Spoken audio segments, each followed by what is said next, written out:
I saw my daughter-in-law toss a suitcase into the lake. What I found inside changed everything. The sun hadn't even Cleo read the treetops when I saw her.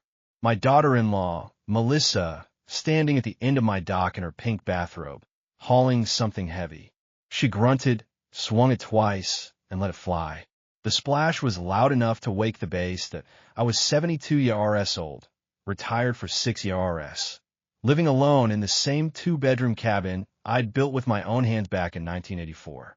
My son, Derek, and Melissa had been staying with me for 2 weeks, their vacation from the city, though they spent most of it on their phones and complaining about my Wi-Fi speed. They said they needed a break from the rat race, but I knew better. Derek had been avoiding my calls for months before they showed up, and Melissa hadn't said a single genuine word to me since she walked through my front door. At first, I thought maybe she was throwing out an old bag of trash, a stained duffel, something that had been sitting in my GA rage too long. She was always reorganizing things, moving my tools, throwing away boxes she thought were clutter. I'd reneged to bite my tongue because Derek asked me to, because he said she had anxiety, because he said she just wanted to feel helpful. So I let her redecorate my kitchen counters. I let her toss my old fishing magazines. I let her treat my house like a project. Then I saw the handle catch the morning light. Black leather, brass zipper pulls. My heart stopped at I knew that suitcase. I knew it because I had packed it myself 3 years ago when I drove Eleanor's things to the storage unit after she passed. I couldn't be to look at her clothes, her jewelry, her little notebooks filled with grocery lists and reminders to call the grandkids. So I packed it all in that old black suitcase, the one we bought together at a department store in 1995 for a trip to the Grand Canyon. I told myself I'd go through it when I was ready. I never was. And now Melissa had it in her hands, swinging it like a sack of GA rhubarge, letting it fly into the cold water of my lake. That I didn't yell. I just walked down to the dock, slow, and see a refill, my knees popping the way they do now. Melissa was already heading back to the house, wiping her hands on her robe like she'd just taken out the recycling. She didn't look back. She didn't pause. That bothered me more than the splash. Melissa, I said as she froze. Turned, painted a smile on her face that didn't reach her eyes. Morning, Frank. You're up EARLY. What was that? What was what? I pointed at the ripples still spreading across the lake. That suitcase you just threw in my water. She laughed. That light, tinkling laugh she uses when she thinks I'm being senile. Oh, that old thing. It was just some junk I found in the shed. Musty smell. I thought I'd save you a trip to the dump. That suitcase wasn't in the shed, I said. It was in the back of my closet, behind my winter coats. You had to move 3 boxes to get to it. Her smile flickered. Well, I was looking for cleaning supplies. I got curious. Honestly, Frank, it was just a bunch of old rags and papers. Nothing valuable. You didn't open it? I glanced. It smelled like mothballs. I don't want to breathe that stuff in. She was lying. I could tell by the way her fingers twitched at her sides, the way she kept shifting her weight from one foot to the other. She had opened it. She had seen what was inside, and she had thrown it into the lake anyway. That I didn't argue with her. I just walked past her, stepped into my old fishing boat, and rued the motor. She called after me, asking what I was doing, that it wasn't safe for an old man to be out on the water alone. I ignored her. She got louder, more frantic, her voice climbing into that high, desperate register I'd heard her use on Derek when she didn't get what she wanted. Frank, please, it's nothing. Just old clothes. It's not worth ruining your back over. Let me call the marina. They have divers for this kind of thing. You don't have to do this yourself. I kept my eyes on the water. The morning light was tricky, casting long shadows and making the surface look like black glass. But I knew this lake better than I knew my own reflection. I knew where the drop-off route, where the old tree stump lay just beneath the surface, where the base liked to hide. I knew exactly where Melissa had thrown that suitcase, because I'd been watching her from my bedroom window for 10 minutes before she even picked it up. I didn't tell her that. I just guided the boat to the spot, cut the motor, and pulled out my grappling hook. It was an old thing, rusted and bent, used for dragging up lost anchors and tangled fishing lines. I lowered it into the water, let it sink, and st root dragging. Melissa was pacing on the dock now, her pink robe flapping in the breeze. She kept glancing back at the house, probably hoping Derek would wake up and intervene. But Derek was a heavy sleeper, and I knew he wouldn't stir until at least 9. That gave me time.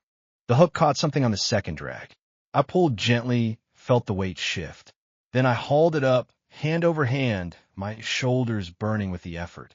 Water streamed out of the suitcase as it broke the surface, dripping down the worn leather, beating on the brass zippers. I dragged it into the boat and let it fall with a wet thud. Melissa stopped pacing. She stood frozen, hands clutching the edge of her robe, eyes wide. "Frank, please," she said, her voice quieter now. Pleading. "It's nothing. I promise. Just old junk. You don't need to look at it." I popped the latches. They were stiff from the water, but they gave way with a groan. Inside, zipped into a waterproof liner, were papers. Bank statements. Deeds. A leather pouch that jingled when I touched it. And underneath all of it, wrapped in a plastic grocery bag, a thick stack of documents with my late wife's name on them. Eleanor. My Eleanor. Gone 6 years now. Melissa had thrown her things into the lake.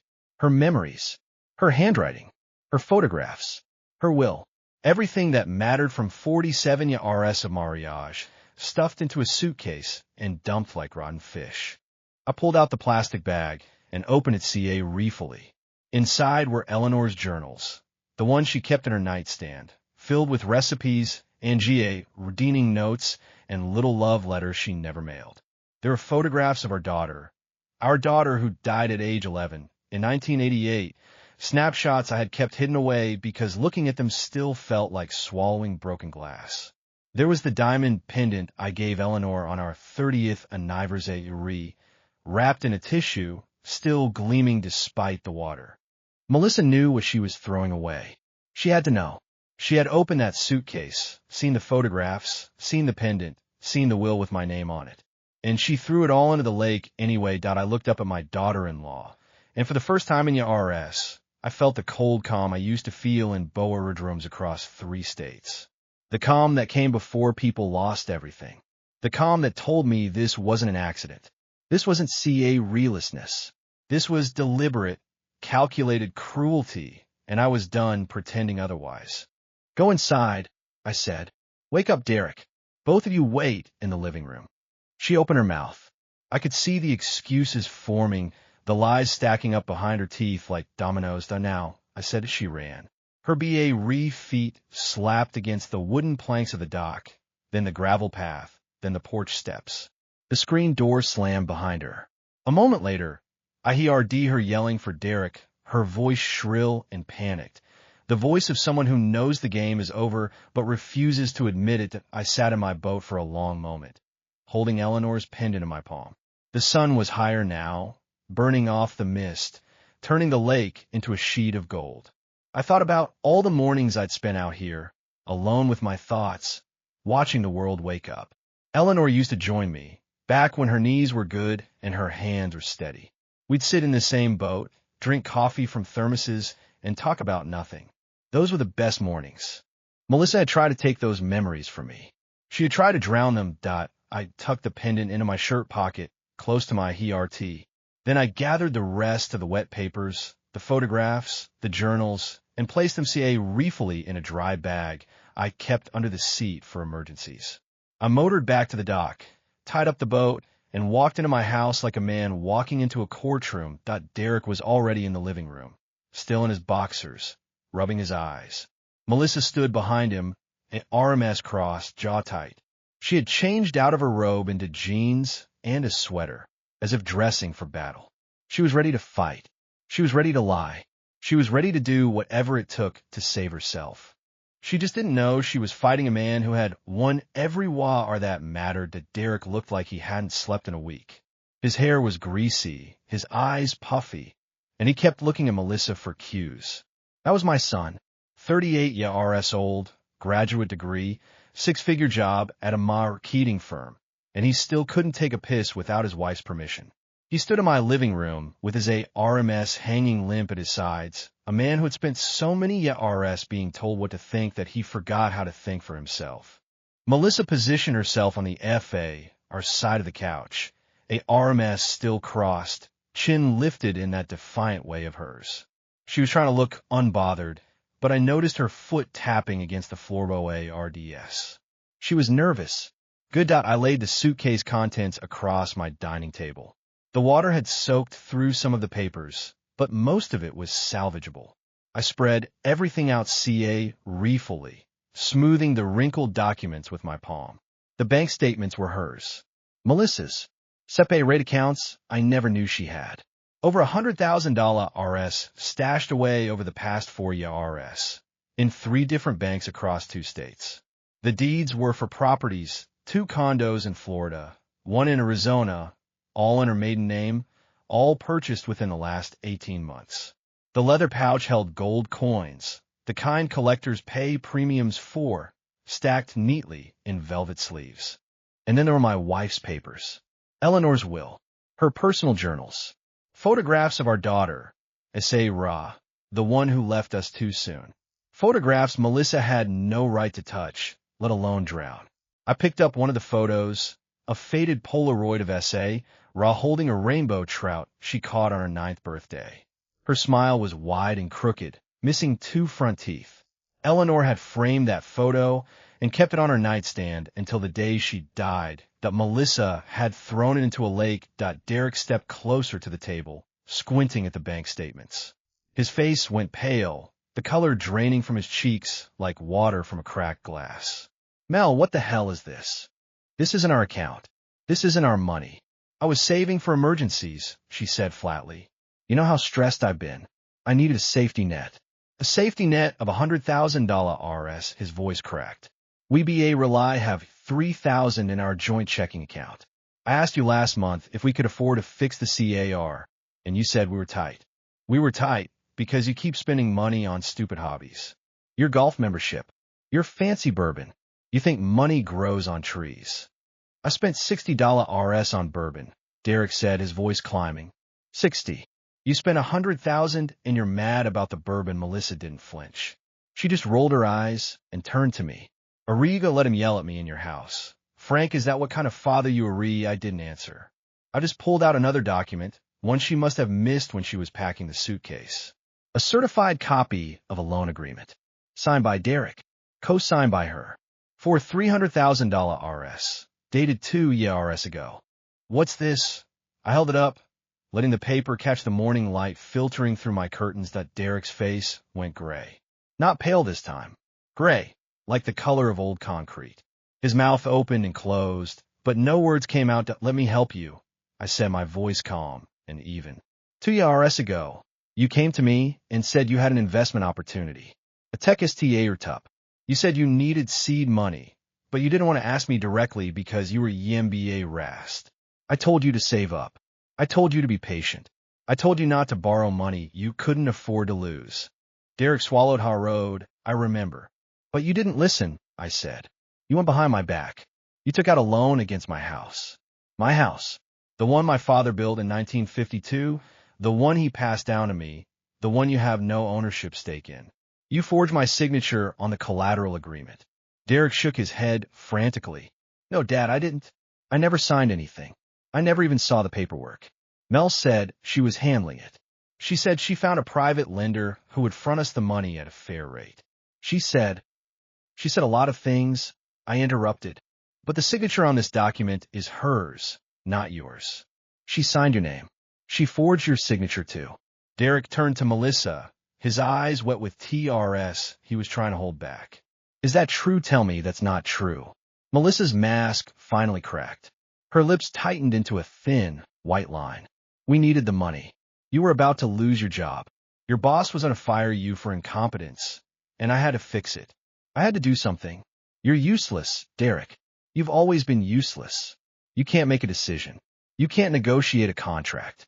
You can't even ask your father for a loan without crying about it like a little boy. Derek staggered backway, RD, bumping against my room chair. He sat down heavily, his face buried in his hands. I watched him for a moment, that boy who used to build Lego castles on my living room floor, who used to ask me 1,000 questions about how the world worked. Somewhere along the way, He had stopped asking questions. He had stopped thinking. He had let Melissa think for him, and now he was paying the price that I turned back to Melissa. You took out a loan against my property. You forged my signature. You stole my wife's belongings and threw them in the lake. You hid assets in your maiden name to avoid detection. You stole from your employer, if the records on those gold coins are any indication. And you've been planning this for at least 2 years, maybe longer. She laughed, but there was no humor in it. You can't prove any of that. The loan paperwork is shredded. I made copies and destroyed the originals. The only copy was in that suitcase, and it's waterlogged and ruined. The bank statements, in my name. My money. My property. You have no claim to any of it. I reached into my shirt pocket and pulled out my phone. I tapped the screen, brought up a video file, and pressed play. The video showed Melissa in the shed, packing the suitcase, talking to herself about getting rid of the evidence. It showed her lifting the suitcase, struggling with the weight, dragging it across the gravel tower the dock. The audio was clear enough to hear her muttering about that old fool and his sentimental rebage. I set up a trail camera 6 months ago, I said, after I noticed the loan paperwork in the shed. I didn't trust you, Melissa. I never trusted you. I just waited for you to prove me right. Her face went white. Not pale, not gray. White, like the color of fresh snow, drained of all RMTH in life.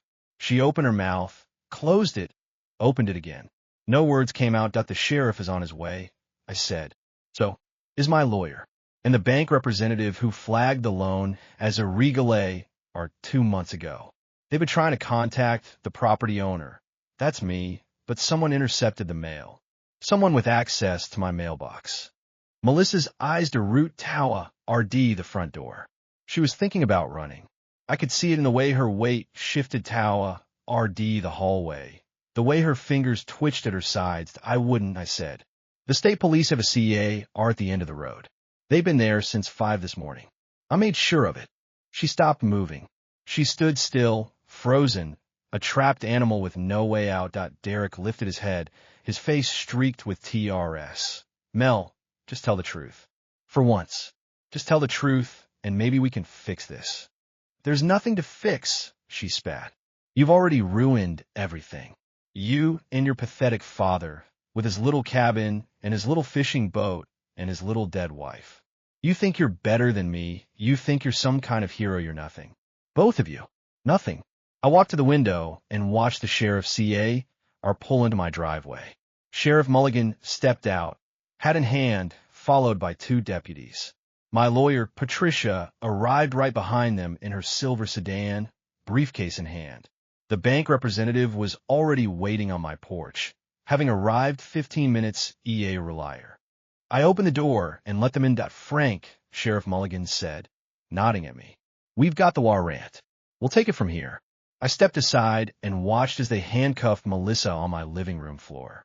She screamed, cursed, kicked at the deputies. She called me every name she could think of. She threatened to sue, to call her lawyer, to file harassment charges. But her voice had lost its edge. It was the sound of someone who knew the game was over. Derek sat in the Aram chair, watching his wife being led away. He didn't say a word. He didn't stand up. He just STA read at the spot on the floor where the handcuffs had clicked shut, and his shoulders shook with silent sobs. Sheriff Mulligan paused at the door.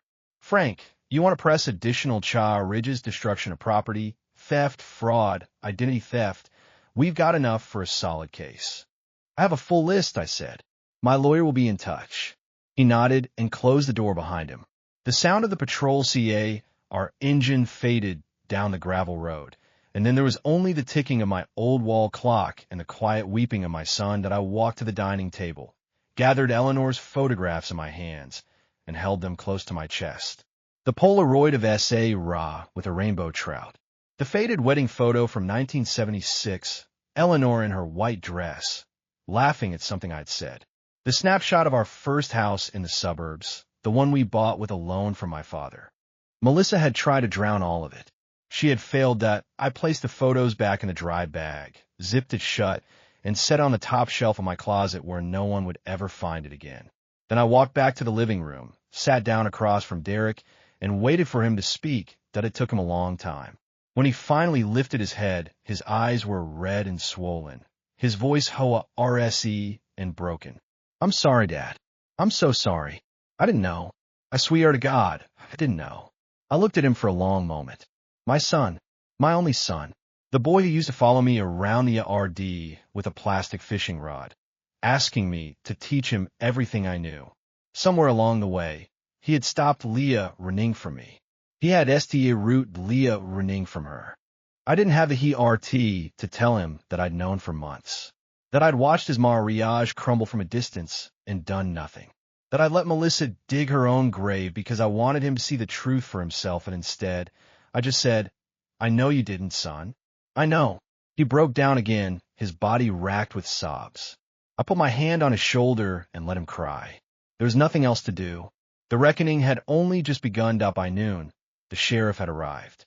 2 deputies. They asked a lot of questions while Melissa stood on my porch, and RMS folded, still trying to look like she was in control. She kept glancing at her phone, probably texting her lawyer. Her real lawyer, not the one who drafted the fraudulent loan. I knew she had a criminal defense attorney on retainer, someone she'd paid with money from her secret accounts. She thought she was Prepper-Red. She thought she had a plan. I sat in my favorite armchair, the one with the duct-taped armrest, and watched the show. Sheriff Mulligan was an old friend. We'd fished together for 20 RS. He'd been a rookie when I was already a name in the state capitol, but he never held that against me. He treated me like a normal man, because that's what I wanted. That's what I always wanted. The lake house, the fishing boat, the flannel shirts, that was the real me. The boardrooms and the $1 billion, our deals were just a job. Something I did so I could come home to this life. Frank, he said, hat in his hands, standing in my kitchen like he was afraid to get dust on his uniform. I've got a report from the bank. The loan was flagged as a regale 2 months ago. They've been trying to contact the property owner. That's you. I never received anything, I said. Because someone intercepted the mail, he said, glancing at Melissa. Someone with access to your mailbox. We found a stack of unopened bank correspondence in your daughter-in-law's rental CAR. She was planning to dispose of it this morning, along with the suitcase. Melissa's face tightened, but she didn't speak. She was SMART enough to keep her mouth shut when the sheriff was talking. SMART, but not SMART enough to avoid leaving a trail of evidence a mile wide. Do you think I'm confused? I asked Sheriff Mulligan. Do you think I'm senile? He shook his head. Frank, you can recite the stock market numbers from 1987 and name every fish in this lake. You're not confused. You're probably the Shar pest 70 are old, I know. Melissa let out a scoff, a quick puff of air through her nose. She couldn't help herself. She had spent so many RS believing her own lies that she couldn't contain her contempt for the truth. I stood up from my armchair, walked to the kitchen counter, and pulled out a folder I'd Prepper-Red months ago, when I first noticed the loan paperwork in the shed. I'd known what she was doing. I'd waited. I let her think she was getting away with it because I wanted to see how deep the rot went. I have statements from your private accounts, I said, sliding them across the counter. I have receipts for the Florida properties.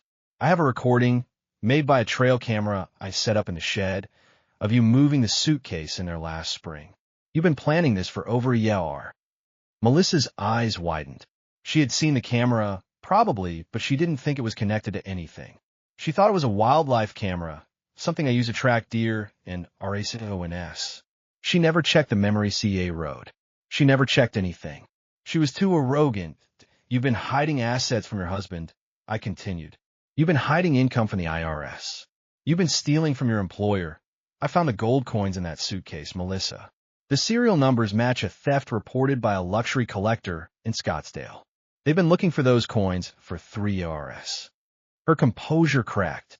Her lower lip trembled for just a moment before she clamped her jaw shut. That Derek spoke up from the corner of the room, his voice hollow and distant. Mel, what did you do? What did you actually do? She didn't answer him. She never answered him. She just read at me with eyes full of venom. Sheriff, I said, I want to press child ridges for fraud, identity theft, larceny, and destruction of property. I want her fingerprints lifted from the suitcase and the loan documents. I want a full audit of her financial records. And I want my house back. Mulligan nodded, already pulling out his handcuffs. Melissa H.A. Riss, you're under arrest. You have the right to remain silent. Anything you say can and will be used against you in a court of law. She lunged for the folder on my counter. The sheriff grabbed her ARM, twisting it behind her back. She screamed, a raw, animal sound that echoed through my small cabin, and Estia riled the birds outside. That's not the only folder, I said calmly. I have copies. I have digital copies. I have backups in a safety deposit box. You can't destroy all the evidence, Melissa. You can't burn every bridge. You already tried that, and all you did was set yourself on fire. She screamed curses at me as the deputies led her out the door. Her voice was high and ragged, spitting words she probably Leah reneged from her father, a man I never met, but he RD stories about. She called me a deadbeat, a fraud, a bitter old man who couldn't let go of his dead wife. She called Derek a coway RD and a failure, and every name she could think of. She tried to kick one of the deputies, and he lifted her off the ground, and CA, ride her to the CA, are like a sack of potatoes. The patrol CA are pulled away, kicking up gravel from my driveway. The dust settled slowly in the afternoon heat. I stood on my porch, watching the taillights disappear around the bend, and felt something heavy lift from my chest. Derek was still inside, sitting on my couch, STA ring at his hands. He hadn't moved since the deputies arrived. He hadn't said a word. He had just watched, pale and silent, as his wife was hauled off in handcuffs. His world had collapsed in the span of a few hours that I walked back inside and sat down across from him. My knees ached. My back was stiff from hauling that suitcase out of the water. But I felt more alive than I had in Yaris, Dad. He whispered, I can't pay for a lawyer. I can't pay for anything. Our joint accounts, refrozen. The credit CA-RDS, re-canceled. I don't even know what she did with the money. I don't know anything. Good. I said it. He looked up, confused. You don't know anything because she kept you into the RK, I said. That's not a failure on your pa, RT. That's a failure on hers. But now you get to build something new. Something honest. How his voice cracked. I have nothing. I'm 38 years old, and I have nothing. You have me, I said. You have this house. You have the foundation. He blinked. What foundation? I picked up my phone and called Patricia. She answered on the first ring. Pat, tell me about the Eleanor Foundation. Your foundation, Patricia said, her voice surprised. The one you've been funding for 30 years, the one that's been making anonymous donations to schools and hospitals and addiction recovery centers. Read him the numbers, I said. Patricia paused. Frank, are you sure this isn't the time for read him the numbers? I repeated as she sighed. The Eleanor Foundation has assets of approximately $42 million RS. It distributes about $3 million annually to VA Rias Cha charitable causes. It has a BOA RD of directors, a full-time staff, and power riderships with 15 organizations across the state. And it was all STA root by a man who wanted to honor his wife's memory. Derek's mouth fell open.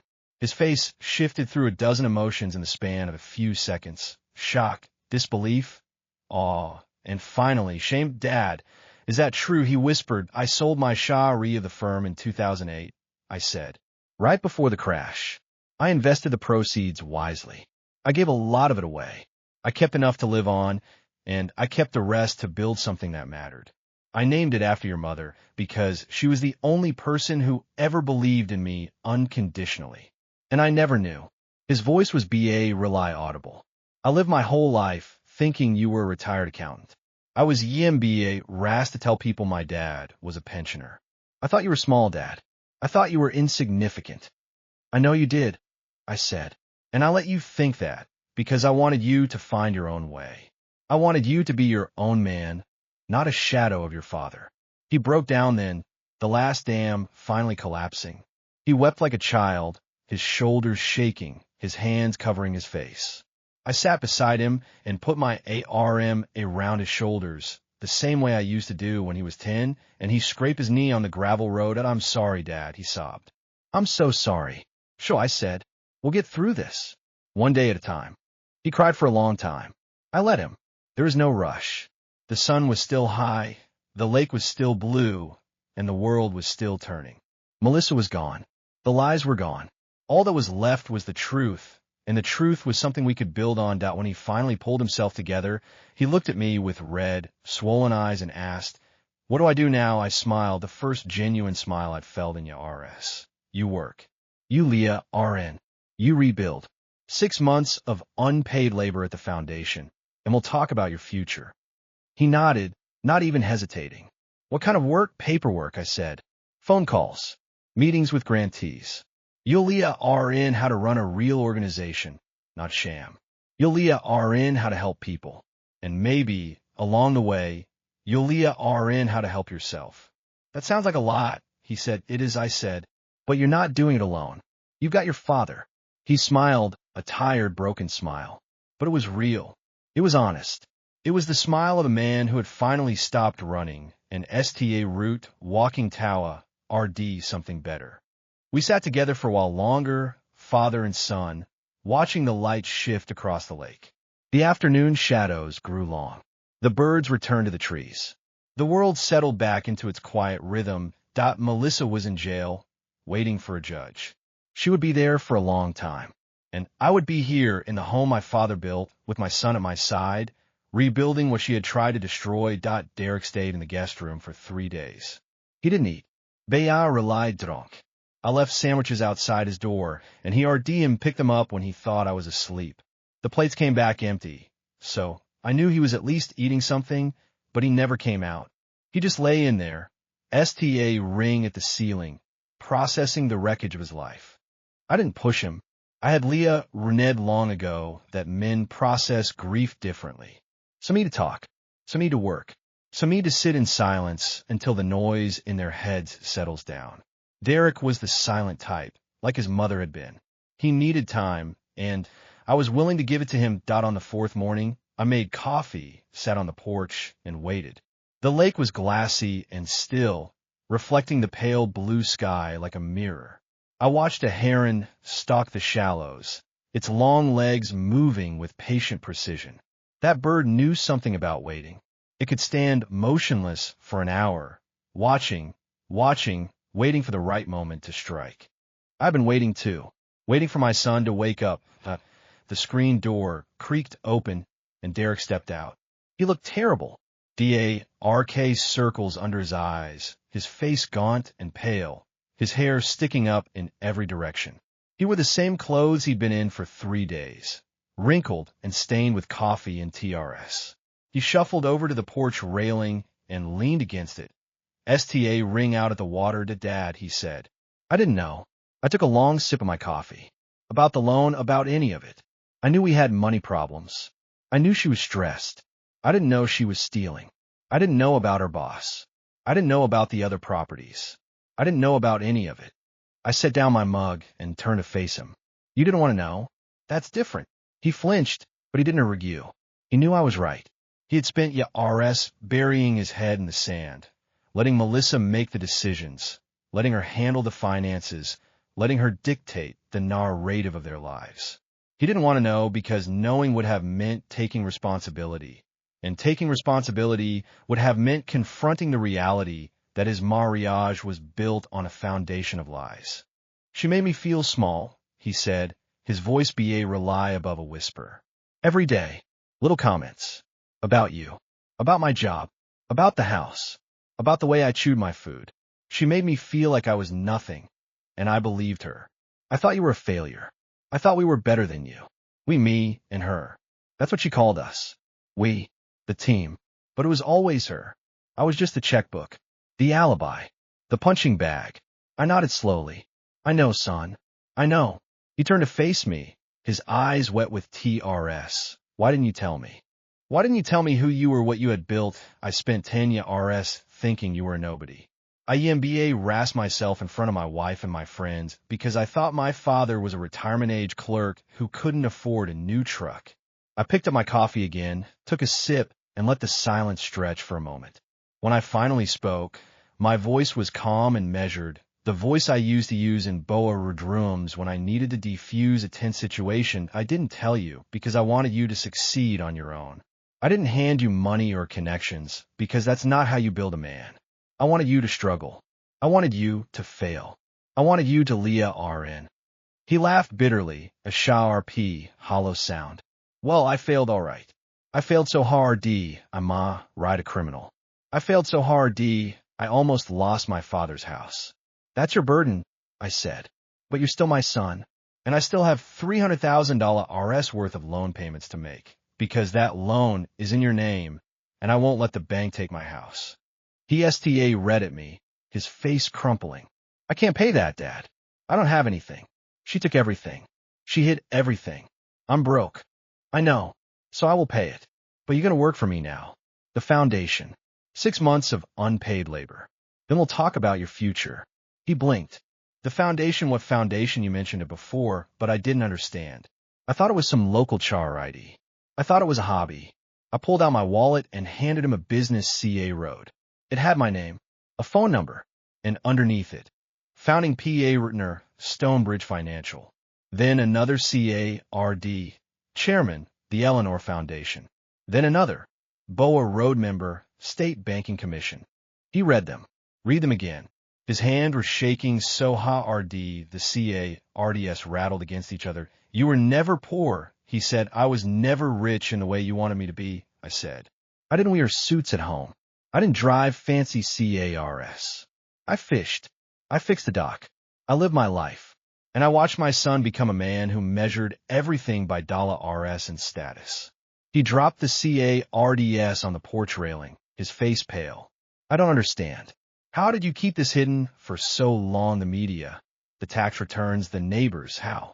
Because I paid people to keep secrets, I said. Because I never wanted to be famous. Because the only thing that mattered to me was this lake, this house, and my family. I wanted to be Frank the fisherman. I didn't want to be Frank the billionaire. There's a difference. He sank down onto the porch steps, his head in his hands. You were a billionaire, and you never told me. You let me struggle.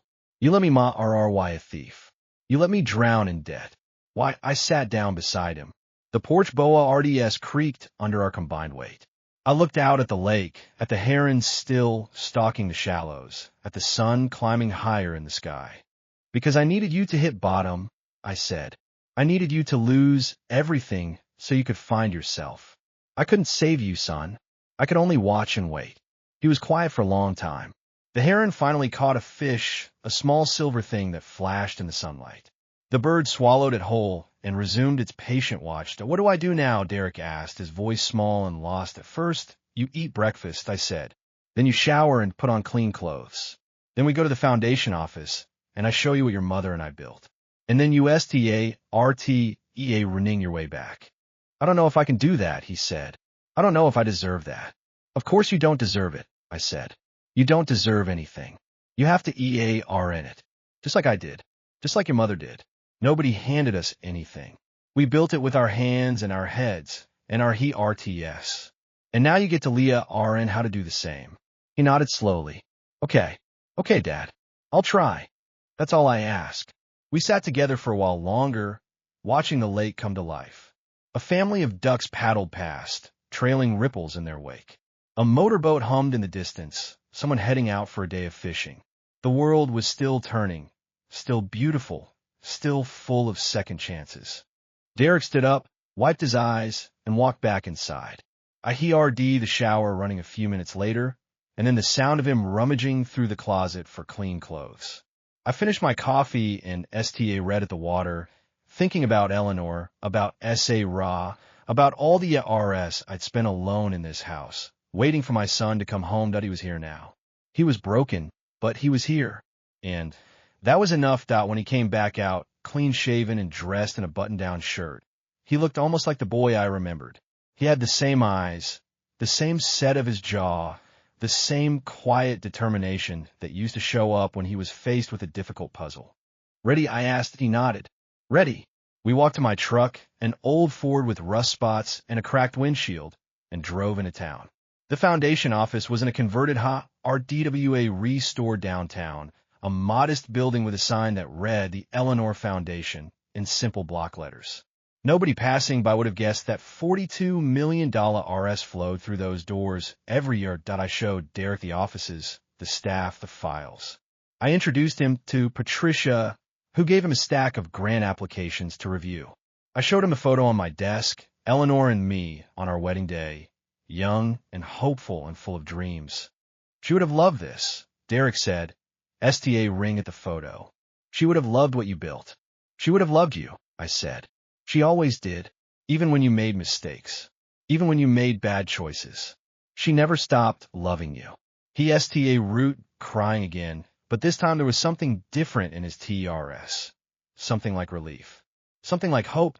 We worked until sunset, side by side, father and son, rebuilding the bridges that had been burned.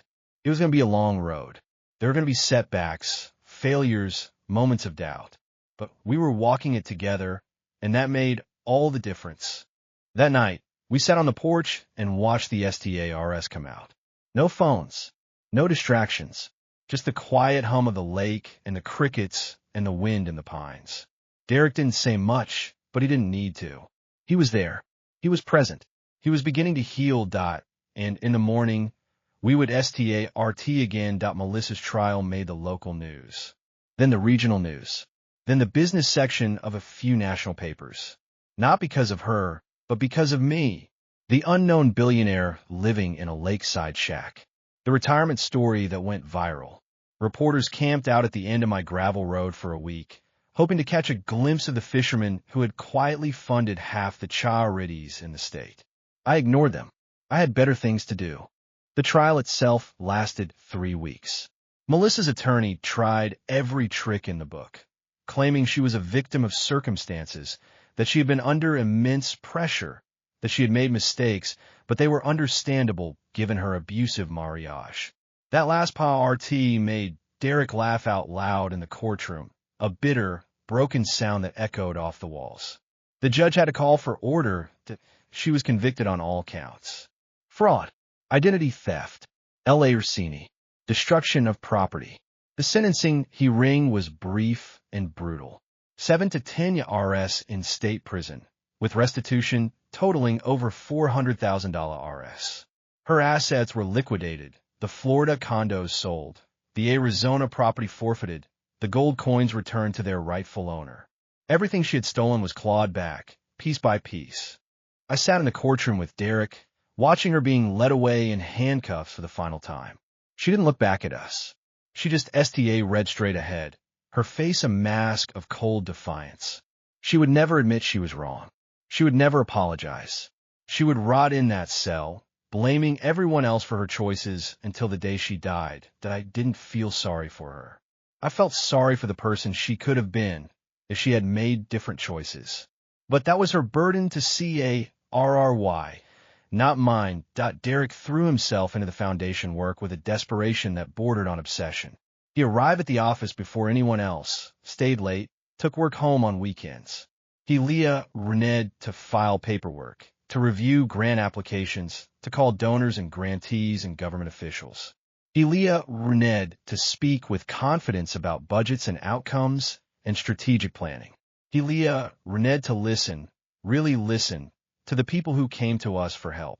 The foundation did good work, but it was deeply personal work too. We funded scholarships for first-generation college students, the kind of kids who reminded me of myself at that age. We supported addiction recovery centers because I knew too many families torn apart by substance abuse. We financed small business loans for entrepreneurs who couldn't get traditional bank financing because I remembered what it was like to build something from nothing. And we provided emergency assistance to families in crisis, the kind of help that could mean the difference between homelessness and stability. Derek took to the work with a passion I hadn't seen in him since he was a teenager building model airplanes in the GA rage. He found purpose in the files and reports. He found meaning in the phone calls and meetings. He found himself in the stories of the people we helped, people who had fallen down and gotten back up again, just like him. 6 months of unpaid labor became a year. Then, too, I offered to pay him, but he refused. He said he needed to EAR in it, to prove he was worthy of the opportunity. I respected that. I had done the same thing once a long time ago, working for free in a small brokerage firm until the owner decided I was worth paying. That owner became my partner, and we built Stonebridge Financial together. Derek STA root to look different. Healthier, stronger, more confident. The arcade circles under his eyes faded. The slump in his shoulders disape red. He sta root, meeting people outside the foundation, making friends, rebuilding the social connections that Melissa had systematically destroyed. He even sta root dating again, cautiously, one slow step at a time. I met a few of his girlfriends, nice women with steady jobs and kind eyes. None of them lasted, but that was okay. He was Leah Renning, figuring out what he wanted and what he needed. One evening, 2 years after the trial, Derek came to the dock with a fishing rod in his hand. His own rod, not borrowed.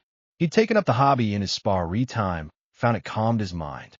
We had spent many nights like this, sitting in silence, watching the bobbers dance on the arcade water. Dad, he said, casting his line into the lake.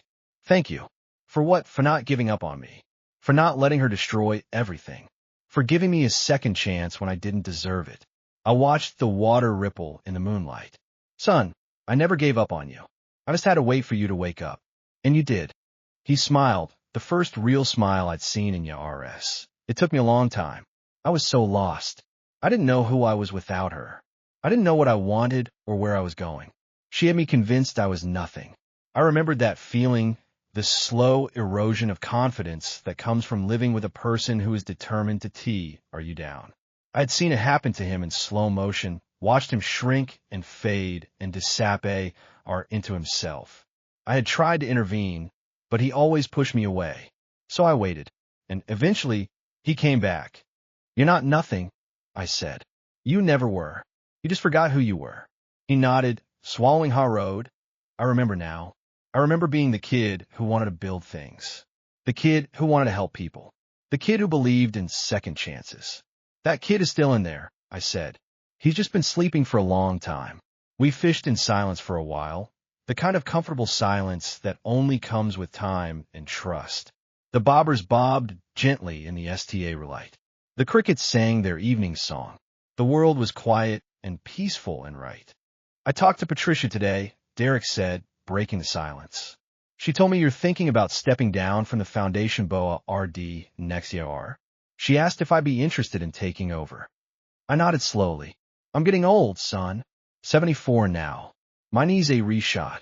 My back hurts. I've been doing this work for 30 years, and it's time for someone else to see RRY the torch. You want me to take over? His voice was full of surprise and wonder. I want to give you the choice, I said. You've renetted. You've worked our road. You've proven yourself. If you want the job, it's yours. If you don't, we can find someone else. He was quiet for a long moment. Then he said, I think I'd like that. I think I'd like to keep her legacy alive. I think I'd like to make you proud. You already have, I said. You already have. He didn't cry this time. He just smiled, a steady, confident smile, and cast his line back into the water. We sat together, father and son, watching the STARS wheel overhead, feeling the seal breeze off the lake, listening to the gentle lapping of the water against the dock. I thought about Eleanor, about all the RS we had read. I thought about S.A. Ra, about the daughter who left us too soon. I thought about the long road that had brought me here to this quiet moment, with my son finally standing on solid ground. Melissa was gone. The lies were gone.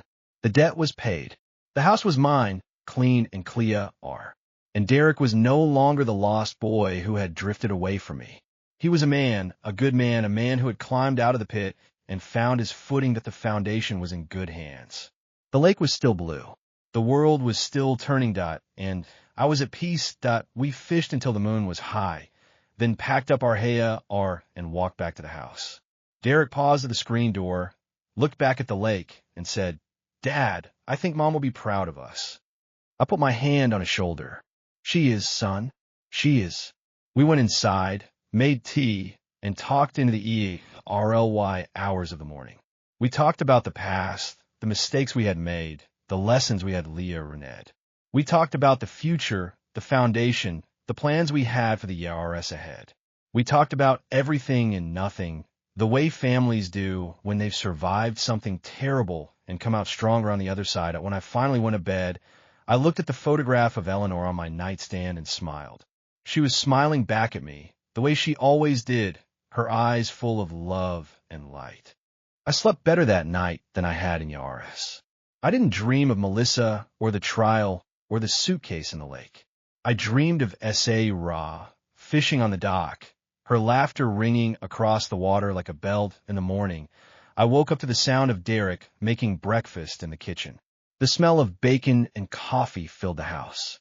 I pulled on my flannel shirt, shuffled out to the porch, and looked out at the lake that the sun was rising, painting the water in shades of pink and gold. The heron was back, stalking the shallows. A family of ducks paddled past, trailing ripples in their wake. And my son was inside, making breakfast, getting ready for another day of work. That I sat down in my favorite chair, poured myself a cup of coffee, and watched the world wake up. This was the life I had always wanted. Simple, honest, full of second chances and quiet joy. And it was mine.